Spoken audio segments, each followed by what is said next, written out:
Good day, everyone. My name is Wade Reeves. I'm the Fire Management Officer for the Bureau of Land Management, Colorado River District. And today we thought we'd just give everybody an update on some of our recent fire activity, and we'll also talk a little bit about our fire program, just to provide some information for everybody. Colorado River District covers a large area, over 5 million acres of public land in western Arizona. We stretch all the way from Lake Mead National Recreation Area and Wallapai Reservation in the north of Kingman, all the way south to the international border with Mexico near Yuma.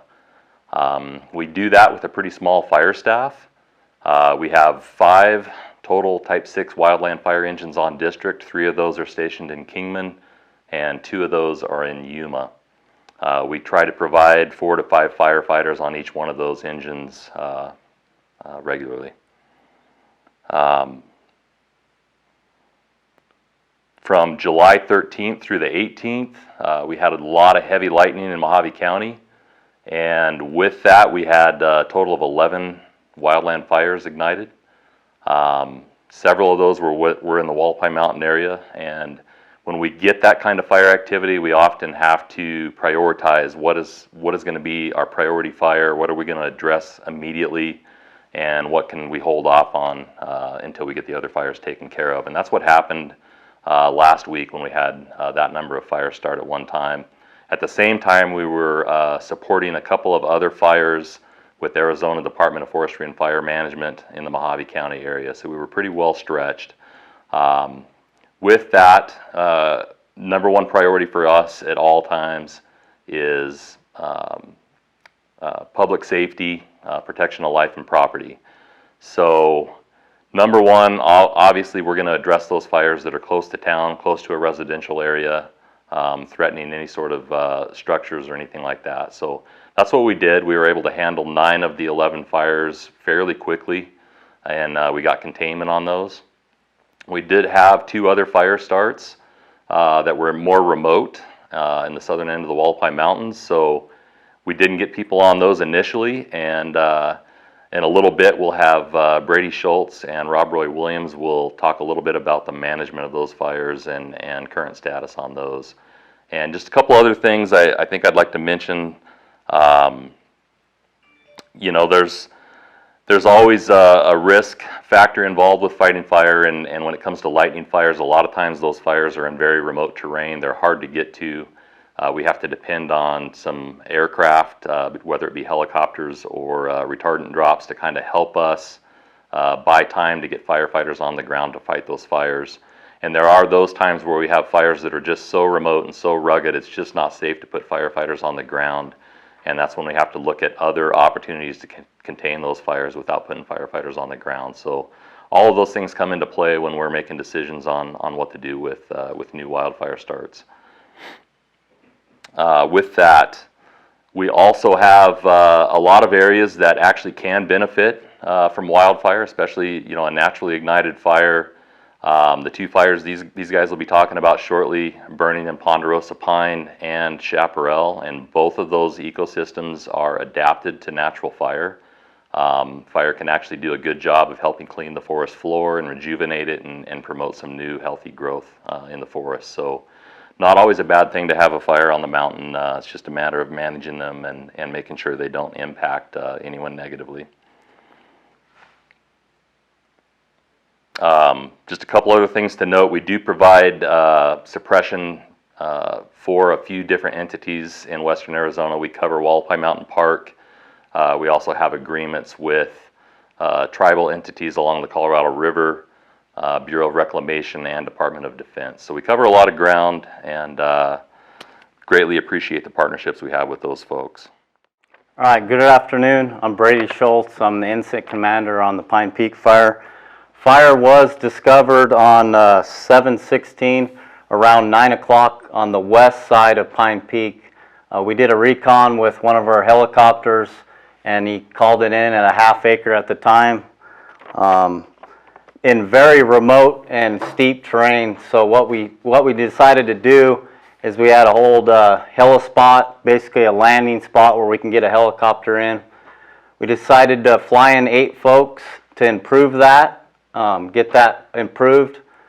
When that was all happening, I ordered up a Type 1 helicopter to come out and help with bucket support. When I did that, got a call from dispatch telling us that the Type 1 wasn't available.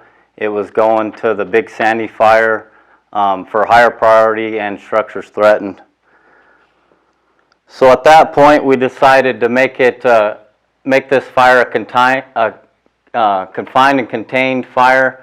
Basically, when we talk about confined and contained, we're basically talking about, letting the fire come down off the mountain a little bit more to put crews in a safer area to manage this fire. So, reconning the Pine Peak fire, we did see a smoke 7 miles to the south, and it was the Cal Fire. The Cal Fire, when we arrived on scene, was about a 1/4 acre in size. Same thing in very remote area, and we decided to not put folks in on that fire, and we're going as a contained and confined strategy on the Cal Fire as well. Hello everybody, my name is Rob Roy Williams, Operations Section Chief with the Type 3 organization currently assigned to the Pine Peak Fire. I'd like to go into just a little bit of background and information on the Pine Peak Fire.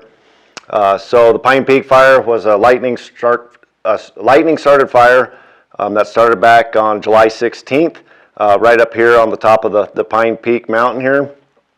And due to the storm system that kind of came in through that day, the local district had 11 other starts that started throughout that area that was north of town, up around Dean Peak, over by the Lazy YU subdivision, and kind of over on the east side of the Wallapies, just north of the Bull Canyon there. So due to the location and the remote area that the Pine Peak Fire was, it was kind of a lower priority fire, and mainly that was just due to there's not many values at risk out there. There's very limited road access, and it is in very remote, rugged terrain. So the fire crews did a good job initial attacking the other higher priority fires within the area, was able to obtain containment on those, and then as those fires wrapped up, at that point kind of shifted our focus back down towards the Pine Peak and the Cal Fire, which is approximately about 7 miles to the south of the Pine Peak Fire.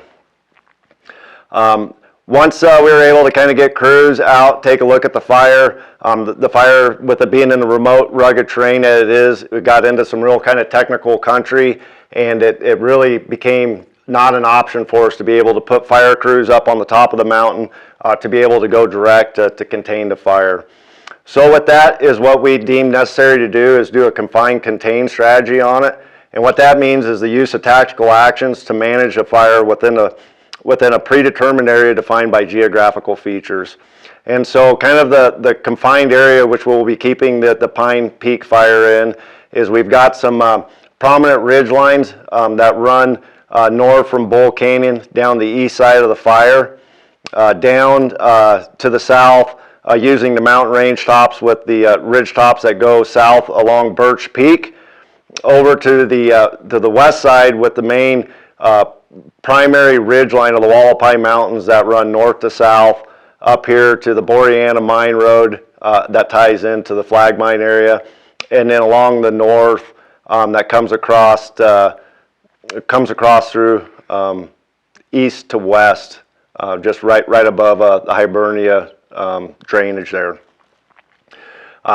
With confined contained, it is a full suppression strategy, but full suppression fire, but with the strategies we take, takes us having to take a little bit wider box on that and try to utilize road systems and natural barriers within the area to contain the fire. With that, some of our main objectives is that we've had is really wanted to protect any range improvements out there, which consist of corrals, developed springs, and historical mining structures. We have some that to the south, here in the Grapevine area, we got the Grapevine Spring, El Chapo Spring, there's some corrals in here. And then also on the north end of the fire, there's a few historical mine structures up there that we've been prepping around in preparation if fire ever did decide to come out of this area. I did want to talk just a little bit about some of the work that the local district's done in the past with prescribed fire. We have had this Hibernia area right here that we were able to do a prescribed fire treatment in 2002, 2003, and 2009. We also have the Bull Canyon prescribed fire area that we were able to do in 2003. To the south, we have the Grapevine prescribed fire area that we did in 2012. And so really, with that, those are kind of some of our natural features that we're using to help limit the fire spread. Throughout the fire, we did receive a little moisture on it on the 17th, and so that's really limited the fire spread down through into the pine and keeping the brush that wasn't available. So for the first few days of the fire, it remained very small, but again, due to the nature of the terrain, we were not able to staff it with any firefighters. As the temperature started becoming warmer and drier, and the RHs, as the storms moved out of the system, they started dropping down to where the fire became a little bit more active on Thursday and Friday. And in some areas where we had some slope and wind, the fire did make some runs that were on the south aspects of the northern side of it. And as you guys can see here, as the fire got into this prescribed fire treatment area, it really lost the availability of the fine fuels and the brush for it to be able to burn. So it's done a really good job of being able to limit and slow the fire spread in there. We did kind of want to talk just a little bit about some of the communities that are out in the area. Off on the west side, we do have the community of Yucca down in here. We have quite a few folks in there, and I really do want to stress that there is no concern of any of the Pine Peak fire coming out to the west side to where there would be any evacuations or structures threatened into the community of Yucca. We also down kind of on the southeast side of the fire, we also have the community of Wickiup. And again, there's very minimal to no threat of the Pine Peak fire making any significant runs that would impact that community. About 20 miles to the north, we do have the community of Pine Lakes, Pinyon Pines, and Kingman. And again, there's very minimal threat that the Pine Peak fire would ever come up into that and cause any issues for that community. About the worst that might happen, as you guys saw on Friday, was a little bit more smoke came into the air with the southern transport winds. That did push a little bit of smoke into the community and a little bit of impacts with that. But as the last couple days, you know, there's been very minimal smoke that's came into the Kingman area there. I did want to talk just a little bit about some of the resources that we do have assigned that's out here doing some work. Is we do have one Type 1 hotshot crew assigned, 2 Type 6 engines, 1 Type 3 helicopter, 1 Type 1 helicopter, and 3 water tenders that are providing water support for those aviation assets. We have a dip site set up at the community of Pine Lakes. So they've been able to be able to support with what aviation operations we have done in there. It is a very long flight from Pine Lakes all the way down to the fire. So really the aircraft drops haven't they've been very minimal. We did do some strategic drops down on as part of the southeast and southwest corner of the fire, and that was just to kind of really limit the fire to being able to get established on any slope and wind, and again be able to keep the fire within our confined area there. It is a long turnaround time for the helicopter, and so without being able to put firefighters on the ground, it's really not that effective unless we're able to back it up with boots on the ground and firefighters doing that.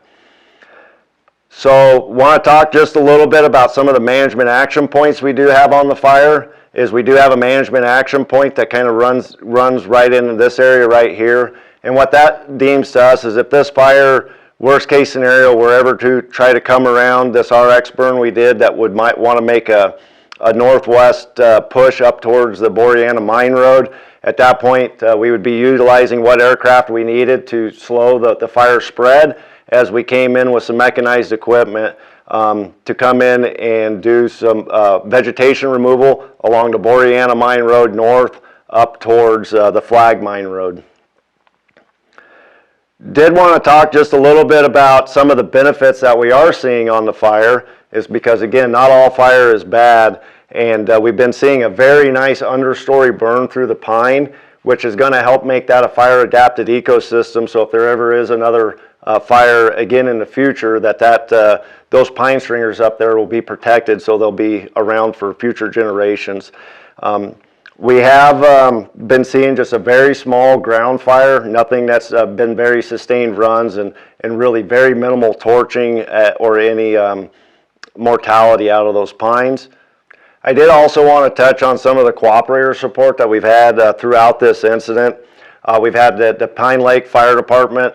They've been supporting us with one of their water tenders, and they've also been having, we do have a dip site out there that supports any aerial water drops that we may have. We also have the community of Golden Valley, the Department of Fire and Forest Management from the state and the United States Forest Service, and Mojave County Emergency Management. Again, I know there's a lot more cooperators out there that have been assisting and working with us.